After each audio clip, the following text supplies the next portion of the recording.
മുമ്പിൽ ഇന്ന് രാവിലെ ഞാൻ ധ്യാനിച്ചൊരു ഭാഗം അത് നിങ്ങളുടെ മുമ്പിൽ വെക്കുവാനായി താല്പര്യപ്പെടുന്നുണ്ട്. വായിക്കാം നമുക്ക്. മത്തായിയുടെ സുവിശേഷം 22-ാം അധ്യായം 14-ാം വാക്യം ഇന്ന് രാവിലത്തെ പെട്ടെന്ന് വായിച്ചാണ്. അനേകർ 3 ഗ്രൂപ്പ് ആൾക്കാരെ നമ്മൾ അവിടെ അന്ത്യകാഹള ധ്വനി കഴിഞ്ഞുള്ള ക്രിസ്തീയ സഭയുടെ ഉൽപ്രാപണം, അതിനുശേഷമുള്ള 1000 ആണ്ട് വാഴ്ചയുടെയൊക്കെ കാലഘട്ടത്തെക്കുറിച്ച് വിശദീകരിക്കുകയാണ്. ഇവിടെ നടക്കുന്ന വലിയ യുദ്ധങ്ങളിൽ പങ്കെടുക്കുന്നവരുടെ പ്രത്യേകത, കുഞ്ഞാടിനോട് പടവെട്ടുവാൻ കടന്നു വരുന്ന മഹാസൈന്യത്തെ തോൽപ്പിക്കുവാൻ യേശുക്രിസ്തു ആകുന്ന കുഞ്ഞാടിൻ്റെ സൈന്യത്തിൽ ഉൾപ്പെട്ടു നിൽക്കുന്ന 3 തരത്തിലുള്ള ആൾക്കാർ അവിടെ പറയുന്നു.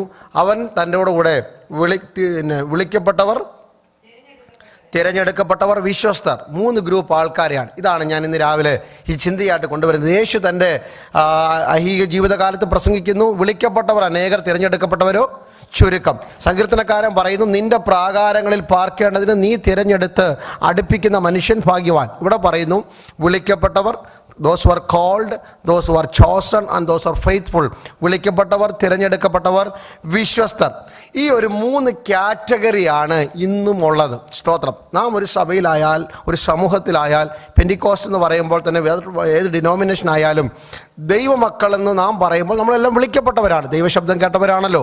99% ആൾക്കാരും വിളിക്കപ്പെട്ടവരാണ്. വിളിക്കപ്പെട്ടവർ മനസ്സിലാക്കേണ്ട ഒരു കാര്യം, ദൈവം എന്നെ തിരഞ്ഞെടുത്തിട്ടുണ്ടെന്നുള്ള ബോധ്യമില്ലാത്തിടത്തോളം കാലം, ഹല്ലേലൂയ, നമുക്കറിയാം എൻ്റെ മേൽ ദൈവ വിളി ഉണ്ടെന്ന്. പക്ഷെ ദൈവം എന്നെ തിരഞ്ഞെടുത്തോ ഇല്ലെന്നുള്ള കൺഫർമേഷൻ നമുക്ക് പലപ്പോഴും ഇല്ല. ഇവിടെ പറയുന്നു ദൈവം എന്നെ വിളിച്ചതാണെന്നും.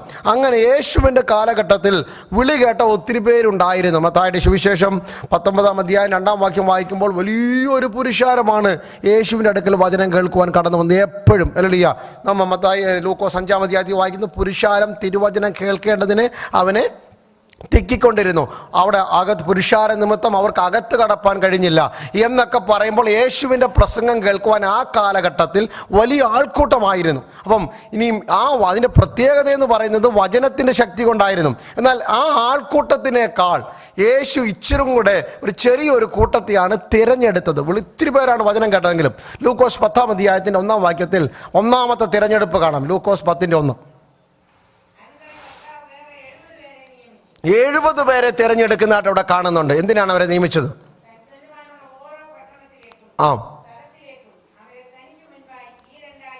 ദൈവം ഇവിടെ കർത്താവ് തിരഞ്ഞെടുക്കുന്നത് 35 ഒരു ടീമിനെയാണ് അയക്കുന്നത്. 70 പേരെ തിരഞ്ഞെടുത്തിട്ട് 2 പേരെ വീതം അയച്ചു. അപ്പം 35 പേര്. അപ്പം യേശുവിൻ്റെ പ്ലാൻ എന്തായിരുന്നു? നമ്മുടെ സാധാരണ ഭാഷയിൽ മിനിമം 35 വില്ലേജ് ഇവാഞ്ചലൈസേഷൻ ആയിരുന്നു. ഒരു വില്ലേജ് ഇവാഞ്ചലൈസേഷൻ ഈ പറഞ്ഞു വരാൻ പോകുന്നത് 35 ഗ്രാമങ്ങളിൽ തനിക്ക് മുമ്പേ പോകേണ്ടതിന് ഈ 2 പേരെ വെച്ച് അയച്ചു. അവർ കൊടുത്ത ഇൻസ്ട്രക്ഷൻ വേറെ, അത് ഞാനിപ്പോൾ ഓർപ്പിക്കുന്നില്ല. അപ്പം കർത്താവിന് അവിടെ ചെന്ന് ഒരു ശുശ്രൂഷ ചെയ്യണം. അതിന് മുമ്പാണ്, അതാണ് നാം ദൈവം എന്നെ അയച്ചിട്ടാണ് ഞാൻ വന്നതെന്ന് പറയത്തക്കവണ്ണം ദൈവം നമ്മൾക്ക് തരുന്ന ഓരോ ശുശ്രൂഷ മണ്ഡലങ്ങളിലും നാം പോകാൻ ബാധ്യസ്ഥരാണ്. വേദപുസ്തക കാലം തൊട്ട് തന്നെ ഇന്നും വില്ലേജ് മിനിസ്ട്രി എന്ന് പറയുന്നത് തിരുവചനത്തിലെ മാറ്റമില്ലാത്തൊരു സത്യമാണ്. ഇവിടെ നോക്കുന്നു. അപ്പോൾ നമ്മുടെ 1-ാമത് വിളിക്കപ്പെട്ട ഒരു വലിയ കൂട്ടം ഉണ്ടായിരുന്നു. ആ വന്നവർക്കെല്ലാം യേശു ആഹാരം കൊടുത്തു. എല്ലാവരും തൃപ്തരായി. ആർക്കും വേർതിരിവൊന്നും കാണിച്ചില്ല. ആരോടും യേശു പറഞ്ഞില്ല നിങ്ങളിൽ 70 പേർക്ക് ഞാൻ സ്പെഷ്യൽ തരുമെന്നൊന്നും പറഞ്ഞില്ല. എല്ലാവരും വിളിക്കപ്പെട്ടവരാ. പക്ഷെ തിരഞ്ഞെടുത്തപ്പോൾ തനിക്ക് മുമ്പേ ഗ്രാമങ്ങളിൽ പോകുവാൻ താല്പര്യമുള്ളവരെയാണ് യേശു എന്ത് ചെയ്തത്? ഞാൻ കൊണ്ടുവരാൻ പോവുകയാണ്. ആൾക്കൂട്ടത്തെ ദൈവം വിളിക്കാം, പക്ഷെ തനിക്ക് വേണ്ടി എന്തുമായി തീരുന്നവരെ ദൈവം തിരഞ്ഞെടുക്കാറുള്ളൂ. ആ മണ്ഡലത്തിലൊക്കെ വരുന്നത് 65-ാം സംഘത്തിൽ വായിച്ചു, തൻ്റെ പ്രാകാരങ്ങളിൽ പാർക്കേണ്ടതിന് ദൈവം തിരഞ്ഞെടുത്ത് അടുപ്പിക്കുന്ന മനുഷ്യർ. അപ്പം ദൈവസന്നിധി വിട്ടു പോകത്തില്ലെന്ന് ഉറപ്പുണ്ടെങ്കിൽ മാത്രമേ ഞാനും നിങ്ങളും തിരഞ്ഞെടുക്കപ്പെടുകയുള്ളൂ. അതാണ് തിരഞ്ഞെടുപ്പിൻ്റെ വിഷയം എന്ന് പറയുന്നത്. ദൈവം നമ്മെ തിരഞ്ഞെടുക്കുക. ഇവിടെ പറയുന്നത് വലിയ കൂട്ടമാണ്, കുറച്ച് കൊണ്ടുവരിക. അപ്പോൾ 70 പേരെ ദൈവം തിരഞ്ഞെടുത്തു, തനിക്ക് മുമ്പേ ഗ്രാമങ്ങളിലേക്ക് പോകും. അപ്പോൾ എന്തുകൊണ്ട് ഒരേ സമയത്ത് 5000 പേര് പുരുഷന്മാർ തന്നെ ആഹാരം കഴിച്ചവരാണ്. ഈ 5000 പേരെ 2 ടീമാക്കിയാൽ 2500 ഗ്രാമങ്ങൾ കവർ ചെയ്യാമായിരുന്നു. ചെയ്തില്ലല്ലോ. അതാണ് കർത്താവിൻ്റെ സ്നേഹം എന്ന് പറയുന്നത്. ഇപ്പോൾ തിരഞ്ഞെടുക്കാൻ വരുമ്പോൾ ക്വാളിഫിക്കേഷൻ വലുതായിരിക്കും. എന്തുകൊണ്ട് യേശു അവരെ തിരഞ്ഞെടുത്തില്ല? They are called, but why they didn't choose? അവർ എന്തുകൊണ്ട് തിരഞ്ഞെടുത്തില്ല? യോഹന്നാൻ 6-ന്റെ 68-ാം വാക്യം, 66-ാം വാക്യം. യോഹന്നാൻ 6-ന്റെ 66.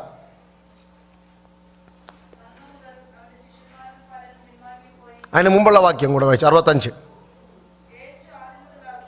ആ,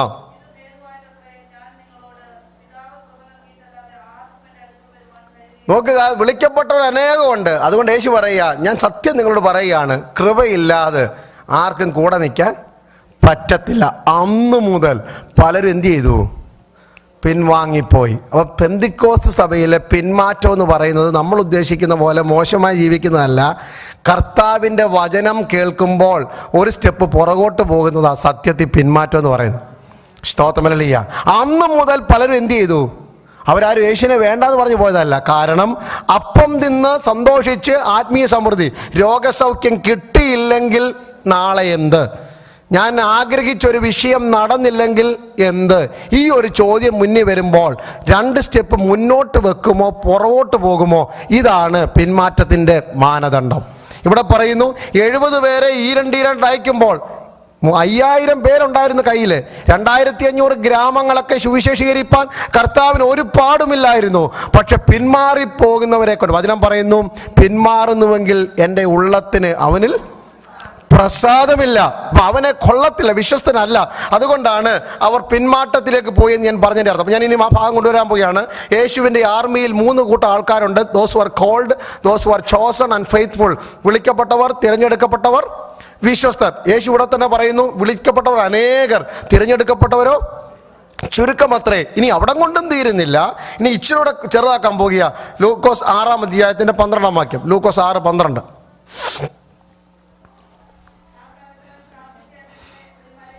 ആ ആ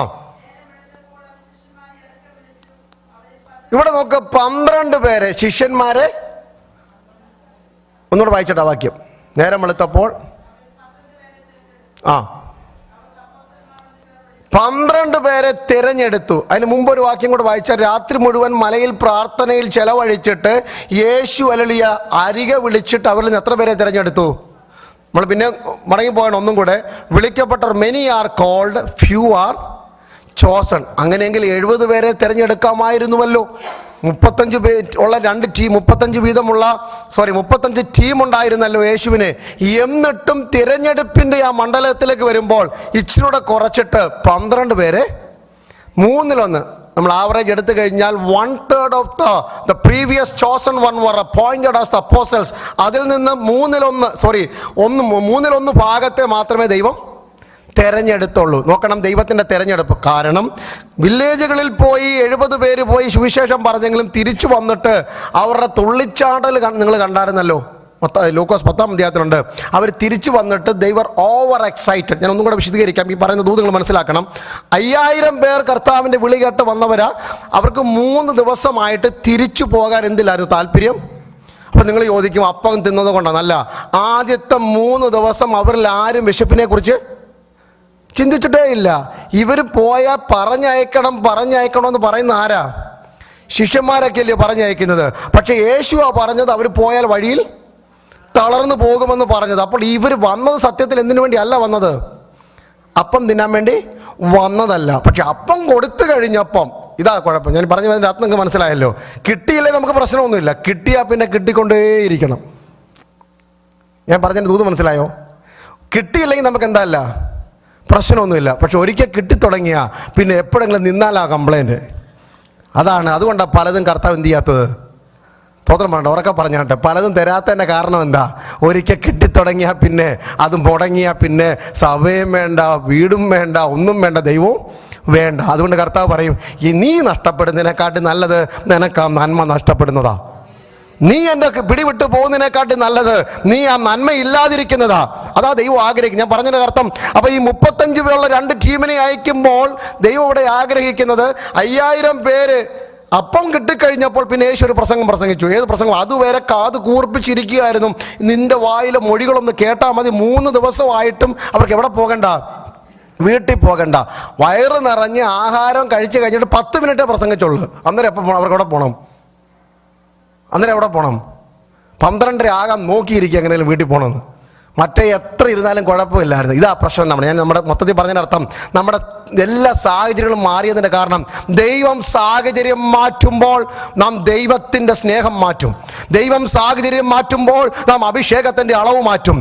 ദൈവം സാഹചര്യം മാറ്റുമ്പോൾ ദൈവത്തോടുള്ള വിധേയത്വം നാം മാറ്റും. ദൈവം സാഹചര്യം മാറ്റുമ്പോൾ ദൈവത്തിനു വേണ്ടി ചെയ്യേണ്ടതിനൊക്കെ നമ്മൾ മാറ്റം വരുത്തും. അതുകൊണ്ടാണ് ദൈവം ആഗ്രഹിക്കുന്നത്, ചിലത് തന്നില്ലെങ്കിലും എൻ്റെ സന്നിധി വീണ് കിടക്കുമല്ലോ, ചിലത് നഷ്ടപ്പെട്ടെങ്കിൽ എൻ്റെ സന്നിധി കിടക്കുമല്ലോ. ഇതറിയാൻ വേണ്ടിയാണ് പലതും ദൈവം തടയുന്നത്. അപ്പോൾ വിളിക്കപ്പെട്ടവർ അനേകരാ, തിരഞ്ഞെടുക്കപ്പെട്ടവർ ചുരുക്കം. മൂന്നാമത്തെ ഗ്രൂപ്പാണ് വിശ്വസ്തർ. വെളിപ്പാട് 17:14 ഞാൻ വായിക്കുന്നത്.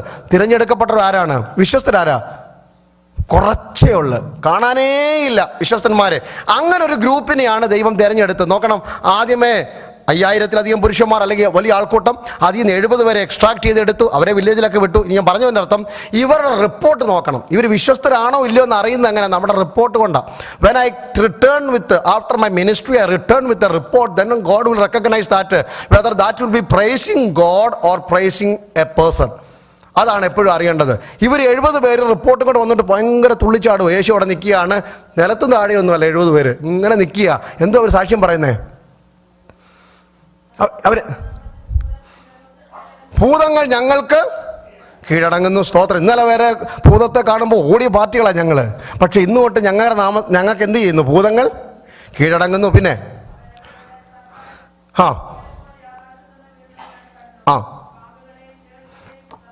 അധികം ഞാൻ തന്നിരിക്കുന്നു, എങ്കിലും ഭൂതങ്ങൾ നിങ്ങൾക്ക് കീഴടങ്ങുന്നതിൽ. അപ്പൊ യേശു അത് പറയണമെങ്കിൽ അവരെന്തില്ല സന്തോഷിച്ചേ? നമ്മൾ പറഞ്ഞാൽ പോട്ടെ, ഈ മനുഷ്യനല്ലേ പറഞ്ഞാൽ മനസ്സിലാവുന്നില്ല, എൻ്റെ ഹൃദയം ആരും ഇതിനറിയുന്നത് ദൈവമല്ലയോ കാണുന്നുള്ളൂ. അതുകൊണ്ട് ഞാൻ അങ്ങനെയൊക്കെ വാഗൊണ്ട് പറഞ്ഞെങ്കിലും എൻ്റെ ഹൃദയത്തിൽ ആരോടായിരുന്നു സ്നേഹം? ദൈവത്തോട്. പക്ഷേ യേശുവിനോട് അങ്ങനെ പറയാൻ പറ്റത്തില്ലല്ലോ. യേശു അത് പറയണമെങ്കിൽ അവർ സന്തോഷം എന്തിലാണ്? ഭൂതങ്ങൾ കീഴടങ്ങിയതിൽ. ആർക്കും കീഴ്പ്പെടുത്തുവാൻ കഴിയാത്തവർ കീഴടങ്ങുന്ന കണ്ടപ്പോൾ അവർ ദൈവത്തെയും എല്ലാറ്റിനെയും മറന്ന് അവരങ്ങ് ഓവർ ജോയ് ആയിപ്പോയി. സ്വർഗം പറഞ്ഞു, നോ, ഇതല്ല ദൈവം ആഗ്രഹിച്ചത്. നിങ്ങളുടെ പേര് ഭൂതങ്ങളെ കീഴ്പ്പെടുത്തുമ്പോഴും പേര് നഷ്ടപ്പെടാൻ സാധ്യതയുണ്ട്. അതാ ഇന്ന് രാവിലെ ഞാൻ ഈ പറഞ്ഞു വരുന്നത്. ഭൂതങ്ങൾ കീഴ്പ്പെടുമ്പോഴും രോഗികൾ സൗഖ്യമാകുമ്പോഴും ഞാൻ പലതും ചെയ്തെന്ന് ഞാൻ പറയുമ്പോഴും ഇന്ന് രാവിലെ ഞാനും നിങ്ങളും ഓർക്കണം, പേര് നഷ്ടപ്പെടാൻ സാധ്യതയുണ്ട്. ആ പേര് അവിടെ സൂക്ഷിക്കുന്നവരുടെ പേരാണ് വിശ്വസ്തർ. അതാണ് കർത്താവ് എക്സ്ട്രാക്ട് ചെയ്ത് കൊണ്ടിരുന്നത്.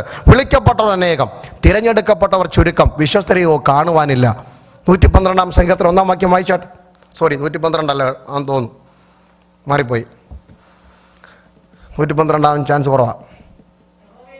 അതല്ല, 112. വിശ്വസ്തന്മാർ ഭൂമിയിൽ കുറഞ്ഞു, യഹോവ ഭക്തന്മാർ ഇല്ലാതെയാകുന്നു. വിശ്വസ്തന്മാർ കുറഞ്ഞു പോകുന്നു. 112 അല്ല, യഹോവ ഭക്തന്മാർ കുറയുമ്പോഴാണ് വിശ്വസ്തന്മാർ ഭൂമിയിൽ കുറഞ്ഞു. 85-ാം സങ്കീർത്തനത്തിൽ വായിക്കുന്നത്, വിശ്വസ്തത ഭൂമിയിൽ നിന്ന് മുളയ്ക്കുമ്പോൾ നീതി സ്വർഗത്തിൽ നിന്ന് നോക്കുന്നു. വിശ്വസ്തതയില്ലാത്തടത്ത് ദൈവത്തിൻ്റെ നീതി വെളിപ്പെടുത്തി. ഞാൻ കുറഞ്ഞു വരുന്നു. അപ്പം ആദ്യമേ വലിയൊരു കൂട്ടം ഉണ്ടായിരുന്നു, അത് 70 പിന്നെ അത് 12. ഈ 12 പേരെയൊന്നും ദൈവം ആഗ്രഹിച്ചത് ഞാൻ പറയുന്നതിൽ അവർ സന്തോഷിക്കും. നോക്കുക, 12 അപ്പോസ്തലന്മാരിൽ യൂദയെ അങ്ങ് മാറ്റി നിർത്തിയാലും നമ്മൾ ആ കാര്യം, അത് ദൈവത്തിൻ്റെ ഒരു പ്ലാൻ ആയിരുന്നു. ബാക്കി 11 പേരെ നോക്കൂ, ജീവിതത്തിൽ അവർ പുകഴുവാൻ അവർക്കൊന്നുമില്ലായിരുന്നു. സ്തോത്രമല്ല. അവരുടെ ലേഖനങ്ങൾ, അവരുടെ ജീവിതമൊക്കെ വായിച്ചു കഴിഞ്ഞാൽ they were always rejoicing in the blessing of the Lord. ദൈവത്തിൻ്റെ ആത്മീയ മണ്ഡലത്തിൽ മാത്രമേ ഞങ്ങൾ അവൻ്റെ മഹിമ കണ്ട സാക്ഷികളെന്ന് പറയുവാൻ പത്രോസിനെ പ്രേരിപ്പിച്ചതൊക്കെ. ഇതാണ് തിരഞ്ഞെടുക്കപ്പെട്ടവരുടെ വിശ്വസ്തന്മാരുടെ കൂട്ടം. എന്നാൽ അതിലും അല്പം കൂടെ ചുരുക്കിയിട്ട് യേശു അല്ലേ പിന്നെ അത് 3 കുറച്ചു, ഇച്ചിരും കൂടെ. ലൂക്കോസിൻ്റെ സുവിശേഷം 9-ാം അധ്യായം 28-ാം വാക്യം എന്ന് വായിച്ചോട്ടെ. ലൂക്കോസ് 9:28.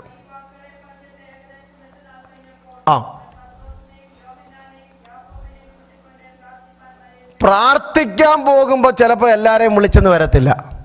ഇനി ഞാൻ കുറച്ച് കൊണ്ടുവരികയാണ്. വലിയ 5000 ഒക്കെ ആയിരുന്നു. പ്രസംഗം കേൾക്കാൻ ഇഷ്ടം പോലെ ആൾ വന്നിട്ട് നമുക്ക് കുഴപ്പമൊന്നുമില്ല. മിനിസ്ട്രിക്ക് പോകാനും ആര് കാണും? 70 പേരൊക്കെ കാണും. നോർത്ത് ഇന്ത്യക്ക് പോകണോ, എവിടെ പോകണം, തന്നെ ഏത് ഇന്ത്യ വേണമെങ്കിലും പോകാൻ ആൾ കണ്ടേക്കും. പക്ഷേ ഇച്ചിരി 12 പേര് അപ്പോസ്തലന്മാരായിരിക്കാനാണ് ഞങ്ങൾക്ക് ബുദ്ധിമുട്ട്, ഞങ്ങൾ റെഡിയാ. പക്ഷേ യേശു പിന്നെ നോക്കിയപ്പോൾ 3 പേരെ കണ്ടോളൂ. എന്തിനു വേണ്ടി? പ്രാർത്ഥിക്കാൻ. ഞാൻ ഇന്ന് രാവിലെ കുറച്ച് കൊണ്ടുവന്നിട്ട് യേശുവിൻ്റെ ഏറ്റവും അടുത്തിരിക്കും. നമ്മുടെ വാക്യം മറന്നു പോകല്ലേ. വിളിക്കപ്പെട്ടവർ അനേകർ, തിരഞ്ഞെടുക്കപ്പെട്ടവർ ചുരുക്കം, വിശ്വസ്തന്മാർ, തിരഞ്ഞെടുക്കപ്പെട്ടവർ, വിളിക്കപ്പെട്ടവർ ഇനിയും. നിന്റെ 65-ാം സംഘത്തിൽ 4-ാം വാക്യം, നിന്റെ പ്രാകാരത്തിൽ പാർക്കേണ്ടതിന് നീ തിരഞ്ഞെടുത്ത് അടുപ്പിക്കുന്ന മനുഷ്യൻ ആ ഒരു സിംഗിൾ എന്ന ഒറ്റ അവസ്ഥയിലേക്ക് നാം എത്താൻ പോവുകയാണ്. അങ്ങനെ അവസാനം ഈ 12 3 പേരെ കൊണ്ടുവന്നു മലയിലേക്ക് പോവുകയാണ്. പോകുമ്പോൾ പ്രാർത്ഥിക്കാൻ എത്ര പേരെ കിട്ടി? 3. മറ്റൊരു പ്രാർത്ഥിക്കത്തില്ലെന്നാണ് എൻ്റെ അർത്ഥം. പക്ഷേ യേശുവിനൊരു കാര്യം അറിയാം, കൂടെ കൊണ്ട് നടക്കുവാൻ എണ്ണം എപ്പോഴും ചുരുക്കമായിരിക്കും. പ്രാർത്ഥിക്കാൻ ഒരു വീട്ടിൽ അങ്ങ് ഒത്തിരി പേര് വേണമെന്നൊന്നുമില്ല, സഭയിൽ ഒത്തിരി പേര് വേണമെന്നൊന്നുമില്ല. നിങ്ങളുടെ വീട്ടിൽ നിങ്ങൾ ഒരാൾ തീരുമാനിച്ചാൽ മതി, ഞാൻ യേശുവിൻ്റെ പാദപീഠത്തിലുണ്ടെന്ന്. അവിടെയാണ് ദൈവപ്രവൃത്തി വെളിപ്പെടും. എല്ലാവരും കൂടെ കെട്ടിയിട്ട് എല്ലാം ചെയ്യാൻ പറ്റത്തില്ല. എല്ലാവരും കൂടെ വന്നിട്ട് ആരാധന നടക്കണം നിർബന്ധമൊന്നുമില്ല. ഒരാളെ ഉള്ളെങ്കിലും നിങ്ങൾ അതിനുവേണ്ടി അങ്ങ് ഇറങ്ങിത്തിരിക്കണം. അതാ ദൈവം ആഗ്രഹിക്കുന്നത്. അങ്ങനെ ഈ 3 പേരെയും കൊണ്ടാണ് യേശു പ്രാർത്ഥനയ്ക്ക് പോയത്. ഇതിനകത്തും പിന്നെയും കൊണ്ടുവരികയാണ്. അപ്പോൾ ഇവർ 3 പേരും ഇരിക്കുന്നെങ്കിലും ഒരാൾ കഴിഞ്ഞ 2 ആഴ്ച മുമ്പ് ഓർമ്മിച്ചു, ഇച്ചിരും കൂടെ ക്ലോസ് ആയിരുന്നു യേശുവിനോട്. യോഹന്നാൻ യേശുവിൻ്റെ മാർവോട് ചാരിയേ ഇരിക്കത്തുള്ളൂ. നോക്കിക്കേ, ആ വ്യക്തിപരമായ ഒരു താല്പര്യം. ഇന്ന് രാവിലെ നമ്മൾ ഈ മണ്ഡലത്തിലേക്ക് എത്തണം. അപ്പോൾ ഒരുപക്ഷെ നമ്മൾ സഭായം തുടങ്ങുമ്പോഴോ നമ്മുടെ ക്രിസ്ത്യ ജീവിതം തുടങ്ങുമ്പോഴോ നാം ഈ 5000 ഒരാളായിരിക്കാം. They all may be there in the 5,000, but God was ready to make that down to 70. ആ 70 പിന്നെ 12, 12 3, 3 1 വരെ എത്തുമ്പോൾ ഇതിൻ്റെ ഇടയ്ക്ക് പിന്നെ ആരുമില്ല, ഞാനും നിങ്ങളും ദൈവവും മാത്രം. ഇന്ന് രാവിലെ നിങ്ങൾക്ക് അങ്ങനെ ഒരു മണ്ഡലത്തിൽ എത്താമോ? യേശുവിൻ്റെ മാർവോട് ചാരിയിരിക്കുന്ന ശിഷ്യൻ. അതുകൊണ്ടല്ലേ ഏത് കാറ്റിൻ്റെ നടുവിലും യോഹന്നാൻ പറയുന്നു അത് യേശുവാകുന്നു. Praise God, hallelujah. തിളയ്ക്കുന്ന എണ്ണയ്ക്കകത്തിടുമ്പോഴും അത് യേശുവാകുന്നു. പത്മോസി നാട് കടത്തുമ്പോൾ അത് യേശുവാകുന്നു എന്ന് പറയത്തക്കവണ്ണം യേശുവിൻ്റെ ഹൃദയസ്പന്ദനം തിരിച്ചറിഞ്ഞ, സ്വർഗത്തിൻ്റെ കൊച്ചു ചലനം പോലും തിരിച്ചറിയുന്ന ഒരു ദൈവ പൈതലായി ആ തീരുന്ന മണ്ഡലമാണ് വിശ്വസ്തന്മാരുടെ മണ്ഡലം. അങ്ങനെയെങ്കിൽ നാം ഈ വാക്കുകൾ അവസാനിപ്പിക്കുക. അങ്ങനെയാണെങ്കിൽ നാം ഈ പഠിക്കുന്ന തിരുവചനത്തിൽ നിന്ന് ഒരു കാര്യം മനസ്സിലാകുന്നു, നമ്മൾ ഏത് ഗ്രൂപ്പിലാണ് വരേണ്ടത്? വിശ്വസ്തന്മാരുടെ കൂട്ടത്തിലാണ്. അങ്ങനെ നാം പോകുമ്പോൾ ഏകദേശം ബൈബിളിലെ എല്ലാ ക്യാരക്ടറും എടുത്താട്ട് ഇവരിലൊക്കെ നാം എടുത്തു കാണുന്നൊരു ഗുണങ്ങളുണ്ട്. ദൈവത്തോട് ചേർന്ന് നടക്കുവാൻ ദൈവം തിരഞ്ഞെടുത്തവർ. ഞാൻ ഈ പറയുന്ന പദങ്ങൾ നിങ്ങൾക്ക് അറിയാവുന്ന കാര്യങ്ങൾ ഒന്ന് ആവർത്തിച്ചു, ഞാൻ വെളിപ്പാട് പുസ്തകം അല്ല പഠിപ്പിക്കുന്നതുകൊണ്ട് ആവർത്തിച്ചു പറയുന്നു മാത്രമേ ഉള്ളൂ.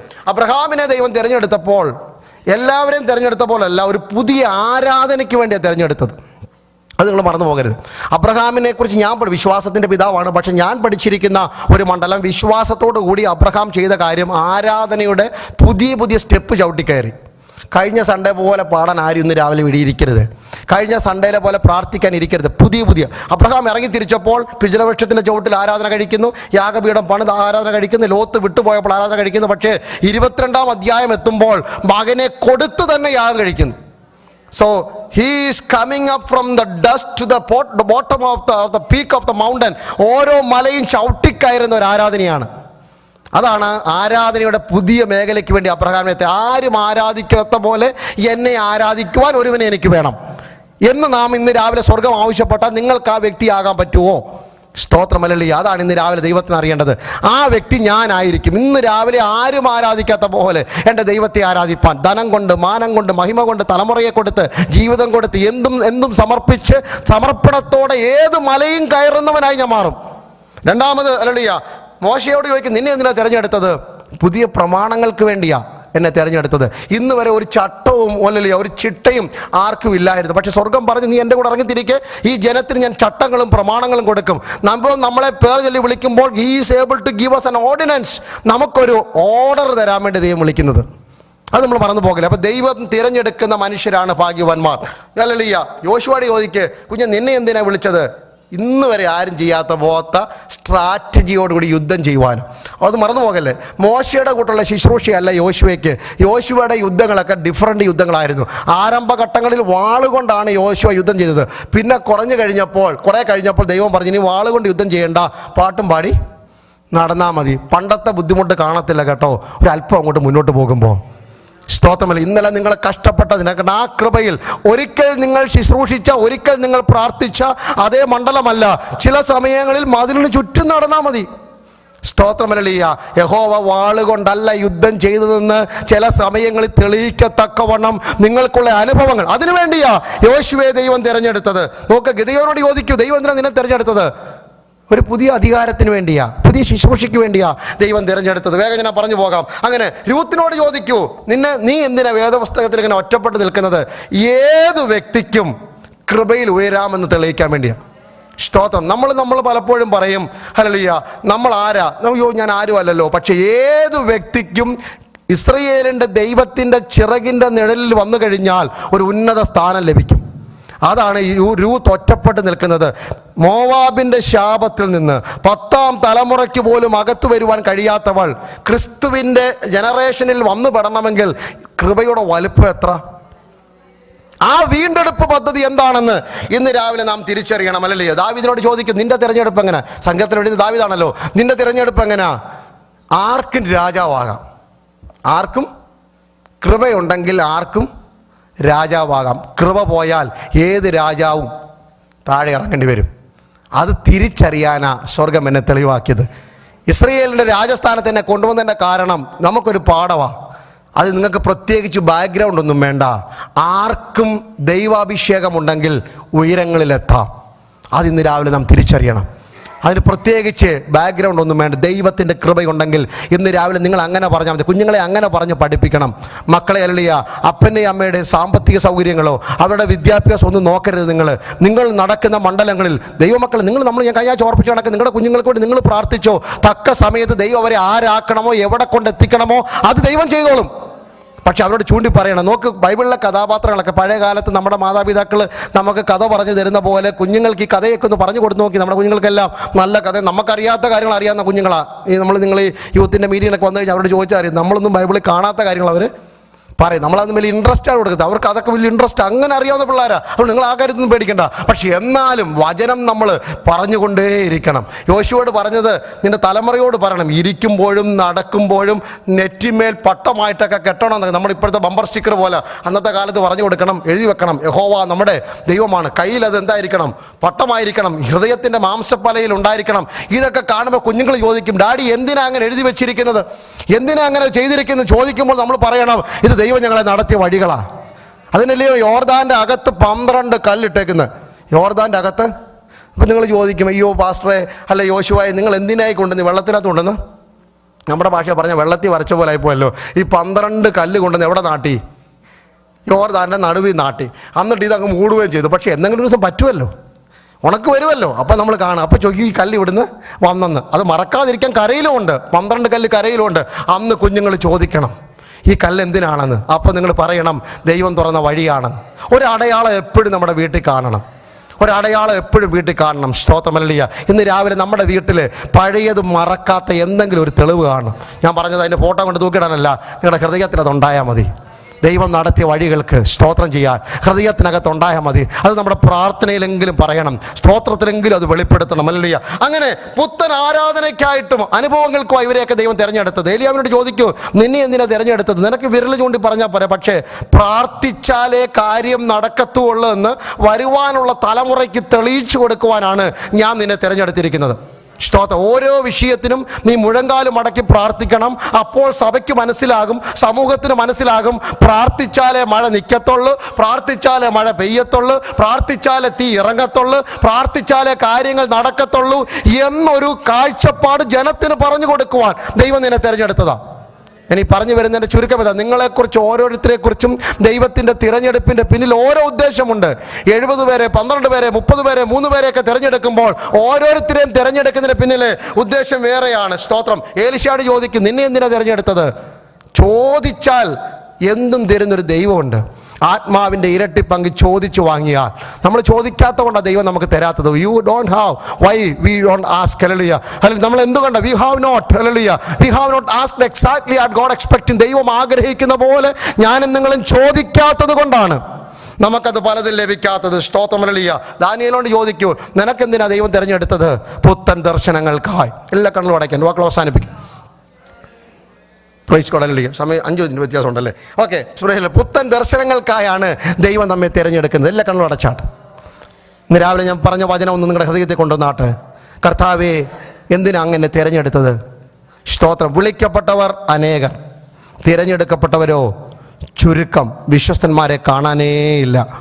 സ്തോത്രം. നിന്റെ പ്രാകാരങ്ങളിൽ പാർക്കേണ്ടതിന് നീ തിരഞ്ഞെടുത്ത് അടുപ്പിക്കുന്ന മനുഷ്യൻ ഭാഗ്യവാൻ. സ്തോത്രം. ആ കടൽക്കരയിൽ നിന്ന് പത്രോസിനെ വിളിക്കുമ്പോൾ പത്രോസ് പോലും അറിഞ്ഞില്ല ഞാനൊരു മനുഷ്യനെ പിടിക്കുന്നവനായി മാറുമെന്ന്. പക്ഷേ ആ തിരഞ്ഞെടുപ്പ് എത്ര വലുതായിരുന്നു. Praise God. ഹല്ലേലൂയ. എന്നാലോചിച്ച് നോക്കിയ ഒരു 10 വർഷം മുമ്പ് ഇപ്പോൾ പത്രോസ് ആരാ? 3.5 വർഷം മുമ്പ് പത്രോസ് ആരാ? ഇപ്പോൾ ആരാ? അന്ന് ആ കടൽക്കരയിൽ നിന്ന വ്യക്തിയാണോ ഇത്?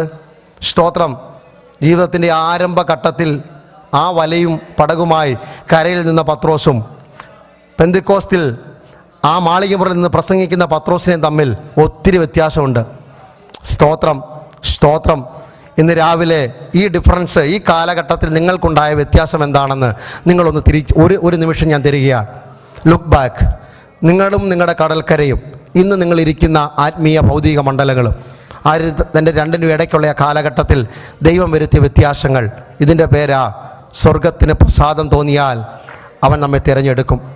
ഹല്ലേലൂയ. യഹോവയ്ക്ക് പ്രസാദം തോന്നിയാൽ, വചനം പറയുന്നു, ഒരു മനുഷ്യൻ്റെ വഴിയിൽ യഹോവയ്ക്ക് പ്രസാദം തോന്നിയാൽ അവൻ്റെ ശത്രുക്കളെ പോലും അവനോട് അനുകൂലമാക്കുന്നു. സ്തോത്രം. ഇന്ന് രാവിലെ ദൈവം നിന്നോട് പ്രസാദിച്ചിരിക്കുക. വേറെ ഒന്നും ഓർക്കണ്ട. ആർക്ക് നിന്നെ ഇഷ്ടമാണോ ഇഷ്ടമല്ലയോ ഒന്നും ഇന്ന് രാവിലെ എനിക്കും നിങ്ങൾക്കും വിഷയമല്ല. നമ്മൾ ഒരുമിച്ച് ആരാധിക്കാൻ വന്നിരിക്കുന്നതാണ്. കുടുംബത്തിനകത്തോ സഭയ്ക്കകത്തോ ദേശത്തോ നിങ്ങളുടെ ജോലി മണ്ഡലത്തിലോ പലർക്കും നിങ്ങളോട് കയ്പായിരിക്കാം, വിരോധമായിരിക്കാം. കാരണം ഒന്നും നിങ്ങൾക്കറിയത്തില്ല. പക്ഷെ ഇന്ന് രാവിലെ നമുക്കൊരു കാര്യം അറിയാം. രൂത്തെ എന്ത് കണ്ടോണ്ടാണ് നീ ഇറങ്ങി തിരിച്ചത്? ഈ അമ്മാവിമ്മയ്ക്ക് വല്ല സ്വത്തുണ്ടോ അവിടെ? ഒന്നുമില്ലല്ലോ. ബേത്ലഹേമിലെല്ലാം നഷ്ടപ്പെട്ട് തിരിച്ചു വന്നവളല്ലേ. പക്ഷെ അവൾ പറഞ്ഞത്, നിൻ്റെ ദൈവം എൻ്റെ ദൈവം. സ്തോത്രം. അതെങ്ങനെ മോവാബിൽ നവോമിയുടെ ദൈവത്തെ കണ്ടത്? അത് കണ്ടു. സ്തോത്രം. ഭർത്താവ് മരിക്കുമ്പോൾ, മഹ്ളോൻ മരിക്കുമ്പോൾ, കില്യോൻ മരിക്കുമ്പോൾ ആ മാതാവ് ഒരു കാര്യം മനസ്സിലായി, ഇതെനിക്ക് പാർക്കാൻ പറ്റിയ ദേശമല്ല. തീരുമാനമെടുക്കുമ്പോൾ മക്കൾ മനസ്സിലാക്കി ദൈവം വലിയ ദൈവമാണെന്ന്. ഇന്ന് രാവിലെ തിരിച്ചു നടക്കുമ്പോൾ ഒന്നും കാണാതെ ഹല്ലേലൂയ നവോമിയുടെ കൈ പിടിച്ചുകൊണ്ട് രൂത്ത് നടക്കുകയാണ്. പക്ഷേ വചനം എന്നെ സന്തോഷിപ്പിക്കുന്നു. ഹല്ലേലൂയ. രൂത്തിൻ്റെ പുസ്തകം 1-ാം അധ്യായം അവസാന വാക്യം, അവർ കടന്നു വരുമ്പോൾ അത് കൊയ്ത്തുകാലമായിരുന്നു. Praise God. ഹല്ലേലൂയ. ചില വർഷങ്ങൾക്ക് മുമ്പ് നവോമി, നീ അങ്ങോട്ട് പോയത് ഓർമ്മയുണ്ടോ? മഹ്ളോനും കില്ലിയോനും എലീമേലക്കുമായി നിങ്ങൾ മോവാബിലേക്ക് പോയത് ഓർമ്മയുണ്ടോ? ബേത്ലഹേമിലെ വയലെല്ലാം കരിഞ്ഞു കിടക്കുമ്പോഴാണ് പോയത്. പക്ഷേ ഇതാ തീരുമാനത്തോടെ പ്രതിഷ്ഠയോടെ നിങ്ങൾ മടങ്ങി വന്നാൽ എവിടെ കരിഞ്ഞു കിടന്നോ അവിടെ കൊയ്ത്തുകാലത്തിൻ്റെ ആരംഭമായിരുന്നു. റേഖബന ഹസ്തുരാധികന. ഒരുപക്ഷെ നഷ്ടങ്ങളുണ്ട് കേട്ടോ ജീവിതത്തിൽ. ഇന്ന് എലീമേലക്ക് കൂട്ടത്തിലില്ല, മഹ്ളോനില്ല, കില്ലിയോനില്ല. പക്ഷെ അതൊക്കെ ഒരു അനുഭവമാക്കി സ്തോത്രം പറഞ്ഞാട്ട്. ആരുടെയെങ്കിലും വേർപാട് നിന്നെ ദുഃഖിപ്പിക്കുന്നുവെങ്കിൽ അതിന് സ്തോത്രം പറഞ്ഞാട്ട്. ഏതെങ്കിലും നഷ്ടം വന്നെങ്കിൽ സ്തോത്രം പറഞ്ഞാട്ട്. പക്ഷെ നീ തിരിച്ചു കാലുകുത്തുമ്പോൾ ബേത്ലഹേം പഴയ വയലല്ല, കരിഞ്ഞ വയലല്ല, ക്ഷാമത്തിൻ്റെ വയലല്ല, മറ്റുള്ളവരെ ഓടിപ്പോകുന്ന വയലല്ല. ഇതുവരെ കാണാത്ത കൊയ്ത്ത്, അല്ലെങ്കിൽ അനേകർക്ക് ശേഖരിക്കത്തക്കവണ്ണം കറ്റകൾ കെട്ടിക്കൂട്ടത്തക്കവണ്ണം ബോവസിൻ്റെ വയലുകൾ ഇന്ന് പകൽക്കാലം തെളിഞ്ഞു കിടക്കുന്ന കാഴ്ച ഞാൻ ആത്മാവിൽ കാണുന്നു. യഹോവ തിരഞ്ഞെടുക്കുന്ന മനുഷ്യർ ഭാഗ്യവാന്മാർ. ജുഗനമസ്യാരകന. ഹല്ലേലൂയ. സ്വർഗത്തിന്റെ തിരഞ്ഞെടുപ്പിന്റെ കണ്ണുകൾ അങ്ങ് താഴെ മോവാബിലും എത്തുന്നത് ഓർത്ത് ഇന്ന് രാവിലെ സ്തോത്രം ചെയ്യാൻ പറ്റുമോ? കേരളത്തിൻ്റെ കൊച്ചു ഗ്രാമങ്ങളിലേക്ക്, നോർത്ത് ഇന്ത്യയിലെ, കർണാടകയിൽ, തമിഴ്നാട്ടിലൊക്കെ യഹോവയുടെ കണ്ണ് പോയത് കൊണ്ട് സഹോദര സഹോദരി ഇന്ന് നീ ഇവിടെ ഇരിക്കുന്നത്. അതിനായി സ്തോത്രം ചെയ്യാൻ പറ്റുമോ? മോവാബിൻ്റെ പ്രത്യേകതയല്ല എൻ്റെ ആദരം കൊണ്ട്, അല്ലല്ലേ നിന്റെ ദൈവം എൻ്റെ ദൈവമെന്ന് നവോമിയുടെ മുഖത്ത് നോക്കി ഒരു പെൺകുട്ടി പറയുവാൻ തീരുമാനിച്ചാൽ അത് അവളുടെ ദൈവമായി മാറും. അവൾ പോകുന്നിടത്തൊക്കെ അത് കറ്റകൾ കൂമ്പാരങ്ങളായി കെട്ടി ഒരുക്കത്തക്കവണ്ണം, വയലുകൾ എഴുതി വാങ്ങത്തക്കവണ്ണം, ഹല്ലേലൂയ, നന്മകൾ ഏറ്റെടുത്തക്കവണ്ണം വീണ്ടെടുപ്പിന്റെ പദ്ധതി സ്വർഗമൊരുക്കും. വൈശ്വരാധകന. ഇന്ന് പകൽക്കാലം കർത്താവിനെ സ്തുതിച്ചാട്ട്, എല്ലാവരും സ്തോത്രം ചെയ്താട്ട്. നിന്റെ ആലയത്തിൽ പാർക്കേണ്ടതിന് നീ തിരഞ്ഞെടുത്ത് അടുപ്പിക്കുന്ന മനുഷ്യൻ ഭാഗ്യവാൻ. നിന്റെ ആലയത്തിൽ പാർക്കേണ്ടതിന് നീ തിരഞ്ഞെടുത്ത് അടുപ്പിക്കുന്ന മനുഷ്യൻ ഭാഗ്യവാന്മാർ. കർത്താവേ, അതെന്നെ ഒന്ന് ആക്കി തീർക്കണമേ, അത് എനിക്കൊരു അനുഭവമാക്കി തീർക്കണമെന്ന് എത്ര പേര് ഇന്ന് രാവിലെ പറയും? എല്ലാവരും സ്തോത്രം ചെയ്താട്ട്. ഹല്ലേലൂയ. വലിയ ആൾക്കൂട്ടത്തിലല്ല, നീ ഒറ്റയ്ക്ക് യേശുവിൻ്റെ മാർവിലിരിക്കുന്ന ഒരു സഹോദരനെ സഹോദരിയെ ഇന്ന് രാവിലെ യേശുവിന് വേണം. നിന്റെ ആവശ്യങ്ങളുമായി ഹല്ലേലൂയ. ഞാൻ എൻ്റെ ആത്മീയ ദൂത് മാത്രം പറയാം. യേശുവിൻ്റെ മാർവിലെ ചൂടനുഭവിച്ചവളാണ് നീയെങ്കിൽ, യേശുവിൻ്റെ അല്ലെങ്കിൽ അരികിലെ ആത്മാവിൻ്റെ ചൂട് കിട്ടിയവളാണെങ്കിൽ ഈ ലോകത്തിൻ്റെ തിളയ്ക്കുന്ന എണ്ണയൊന്നും നിന്നെ കരിക്കുവാൻ കഴിയത്തില്ലെന്ന ഉറപ്പ് ഇന്ന് രാവിലെ നീ പ്രാപിച്ചോണം. യോഹന്നാനോട് ചോദിക്കൂ, അത് നിന്റെ അനുഭവമല്ലേ? റൂഖാര ഹസ്തരാധികന. നീ യേശുവിൻ്റെ മാർവിൽ ചാരി നിൽക്കുമ്പോൾ പലരും നിന്നോട് പറയും, ആംഗ്യം കാണിച്ച് ചോദിക്കും, അതാരാണെന്ന് നിന്നോട് ചോദിക്കാൻ പറയും. അതുകൊണ്ടല്ലേ നിന്റെ അനുഭവം, അല്ലല്ലേ എരിയുന്ന എരിയുന്ന തീച്ചുളയ്ക്കകത്ത്, തിളയ്ക്കുന്ന എണ്ണയ്ക്കകത്ത് ഡൊമീഷ്യൻ ചക്രവർത്തി പലവട്ടം മുക്കി ഒരുക്കി നോക്കിയിട്ടും ഇന്നും ജീവനോടെ നടക്കുന്നു. പത്മോസിൽ വലിച്ചെറിഞ്ഞു, അവിടെ പോയവരാരും തിരിച്ചു വന്നിട്ടില്ല, ഒറ്റ അസ്ഥി പോലും കിട്ടിയിട്ടില്ല. പക്ഷെ നീ എന്താ അവിടെ ഇരുന്നുകൊണ്ട് പാടി പ്രാർത്ഥിച്ച് ദർശനം കണ്ട് വെളിപ്പാട് എഴുതുന്നതിന്റെ കാരണം എന്താ? നിനക്ക് യേശുവിന്റെ മാറിവിലെ ചൂടറിയാം. ഇന്ന് പകൽക്കാലം സ്വർഗത്തിന്റെ സ്പർശനം അനുഭവിച്ച സഹോദരി, സ്വർഗത്തിന്റെ കരം കണ്ട സഹോദര, പത്മോസും നിനക്ക് കൃപയുടെ ആ സഭായാരാധനയായി മാറും. പത്മോസും നിനക്ക് അഭിഷേകത്തിന്റെ സ്ഥലമായി മാറും. പത്മോസ് അനേകരുടെ അസ്ഥി നുറുങ്ങപ്പെട്ട അതേ പത്മോസ്, അനേക കുടുംബങ്ങൾ കണ്ണുനീരിലായ അതേ പത്മോസ്, അനേകരെ വിഴുങ്ങിയ അതേ പത്മോസ് നിനക്ക് സഭായോഗത്തിന്റെ അനുഭവം തരും. യേശുവിന്റെ നാമത്തിൽ കൽപ്പിക്കുന്നു, ഇന്ന് പകൽക്കാലം ജനങ്ങൾ ആത്മാവിലേക്ക് കുതിച്ചുയരട്ടെ, ആത്മമണ്ഡലത്തിലേക്ക് ഇന്ന് പകൽ ജനം ഉയരട്ടെ. യേശുവിന്റെ നാമത്തിൽ സ്വർഗത്തിലും ഭൂമിയിലും സകലധികാരമുള്ള നസ്രന യേശുവിന്റെ നാമത്തിൽ ജനത്തിന്റെ അകത്തേക്ക് ദൈവകൃപ വ്യാപരിക്കട്ടെ. നിന്റെ കൊച്ചുമുറിക്കകത്ത് മരണം മാത്രം മുന്നിൽ കണ്ടവരെ ഇന്ന് രാവിലെ പരിശുദ്ധാത്മ വെളിപ്പെടുത്തുകയാണ്. രൂത്തിനെ പോലെ 3 മരണം കണ്ണുകൊണ്ട് കണ്ടവളാ. നവോമിയെ പോലെ മാറി മാറി കുടുംബത്തിനകത്ത് മരണം കണ്ടവളാ. അപ്പനും 2 മക്കളും മരിക്കുന്നത് കണ്ട് കരഞ്ഞ നവോമി, ഹല്ലേലൂയ, സഹോദരന്റെയും സഹോദര ഭർത്താവിന്റെയും ഒക്കെ മരണം കണ്ട് ഭയപ്പെട്ട രൂത്ത്, ഒരു കാര്യം ഓർത്തോ, ഇത് മോവാബിന്റെ ശാപം ഇനി നിന്നെ തൊടത്തില്ല. ബെത്ലഹേമിന്റെ വയലുകൾ നിനക്കായി കാത്തിരിക്കുന്നു. ഇന്നലത്തെ ശാപങ്ങൾ മറക്കുന്ന മോവാബിന്റെ ശാപം ഇന്ന് പകൽക്കാലം ചില കുടുംബങ്ങളിൽ നിന്ന് എന്നേക്കുമായി വിട്ടുമാറുകയാണ്. ഒരനർത്ഥം കൂടെ നിന്റെ കുടുംബത്തിൽ സംഭവിക്കാതെ, ഒരു വേദനയും കൂടെ തന്ന് നീ കണ്ണുനീരിന്റെ പുത്രിയായി പട്ടണത്തിൽ ശേഷിക്കാതെ നിനക്ക് ചിരിക്കത്തക്കവണ്ണം നവോമി പറയുന്നു, ദൈവം എന്നെ സന്തോഷിപ്പിച്ചു. എന്റെ മാറുന്നൊരു ദിവസമാണ്. ബെത്ലഹേമിന്റെ വയലുകൾ ഇന്ന് പകൽക്കാലം വിളഞ്ഞു കിടക്കുന്നു. ദൈവങ്ങളിലേക്ക് നമ്മെ സമർപ്പിക്കാം, പ്രാർത്ഥന കേൾപ്പിച്ചു കൊടുക്കാം. ഇന്ന് പകൽക്കത്തെ സഭായോഗത്തെ അനുഗ്രഹത്തിനായി, പുതിയ ആരാധന അനുഭവത്തിനായി സഹോദരിമാർ ഒരാളും സഹോദരന്മാർ ഒരാളും ശബ്ദമുയർത്തി പ്രാർത്ഥിച്ചാട്ട്.